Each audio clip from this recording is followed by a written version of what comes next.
Compounding का formula हम हमेशा फाइनेंशियल वर्ल्ड में सुनते हैं. In real life it works exactly in the same manner as it works in the financial world. Let's examine once. अगर मैं आपसे कहूं कि पूरे धरती की आबादी कितनी है और आपके अंदर ताकत है उसको चेंज करने की, you mean 8 billion people can be changed. Yes, looks like a huge number, 8 billion, और आप चेंज कर सकते हैं. Of course, like the rule of compounding in the financial world, जिसमें कि हम कहते हैं कि इतना रिटर्न आए तो इतने सालों में ये पैसा दुगना हो जाएगा या तिगना हो जाएगा.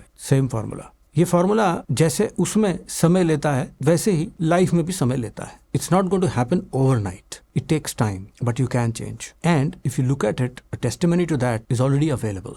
100-200 साल के अंदर पूरी थिंकिंग, पूरा जगत चेंज हो जाता है. Generally, as a human being, we come in touch with around somewhere between 1,000 to 10,000 people. एक व्यक्ति अपने जीवन काल में 1,000 से 10,000 लोगों के संपर्क में तो आता ही है.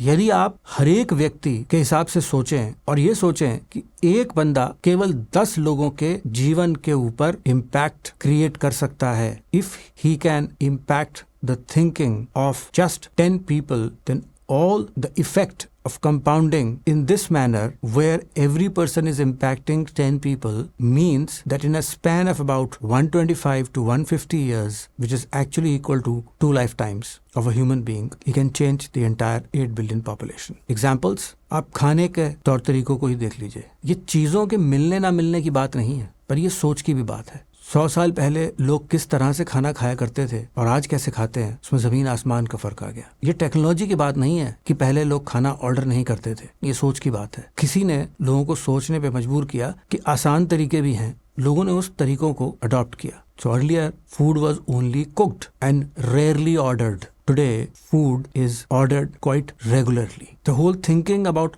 as important as consumption of food is changing. Look at the way we are consuming videos. आज से पहले सिर्फ फिल्में हुआ करती थी, उससे पहले नाटक हुआ करते थे, यानी इन पर्सन. उसके बाद टेक्नोलॉजी आई, लोगों ने सोचा कि हम इसको पर्दे पे देख सकते हैं. आज वो भी बदल गया और बदलता जा रहा है. ये कैसे हो रहा है? क्योंकि कोई जना है जो कुछ लोगों की सोच को चेंज करता है और वो कुछ लोग कुछ और लोगों की सोच को चेंज करते हैं और इस तरह से ये कंपाउंडिंग होके इतना बड़ा चेंज आ जाता है. Look at the changes that I'm talking about is not limited to one geography. It's spread across the globe, which means the entire population has got affected, influenced or impacted. So the rule of compounding is at work in real life.